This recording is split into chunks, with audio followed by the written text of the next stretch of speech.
Thibaut, 16 ans, a reçu son nouveau téléphone, l'iPhone 8. La pub et l'influence des personnes l'ont fait acheter. Nous le retrouvons un an plus tard lorsque l'iPhone X vient de sortir. Il nous fait part de certains bugs du téléphone acheté auparavant.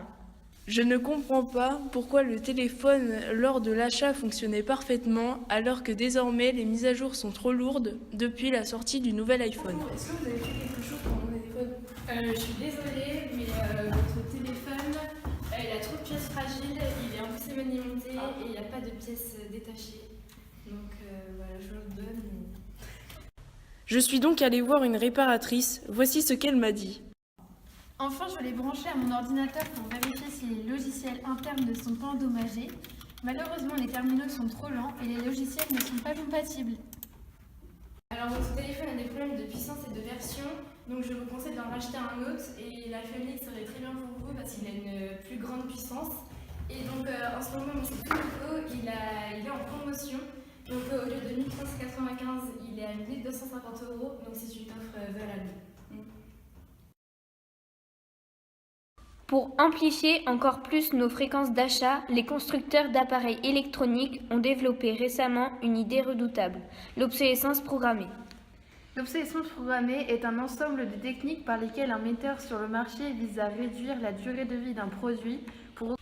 Inventé par Bernard Landon en 1932 à cause de la crise économique de 1929.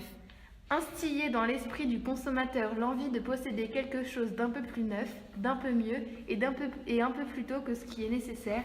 Bruce Stevens. Les équipements électroniques et électriques sont concernés par l'obsolescence programmée. Par exemple, les téléphones, les ordinateurs, tablettes, machines à laver ou encore imprimantes. Qui sont les responsables de l'OP? Alors, les fabricants par la conception, les distributeurs par la non-information, l'État avec la récupération d'argent des taxes et nous sommes complices avec la consommation.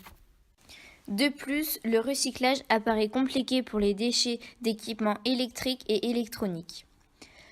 La fabrication provoque l'épuisement des ressources, elle provoque aussi l'émission de gaz à effet de serre, la production de déchets, environ 22 kg de déchets d'équipements électriques et électroniques par an par habitant, ce qui est énorme.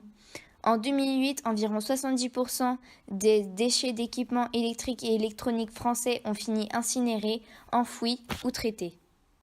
Une des solutions est la loi sur l'obsolescence programmée qui vise ces techniques. Malheureusement, le marketing et la pub ne sont pas pris en compte dans cette loi. Ainsi qu'une deuxième solution sont les marques qui ont créé des téléphones contradictoires à l'obsolescence programmée.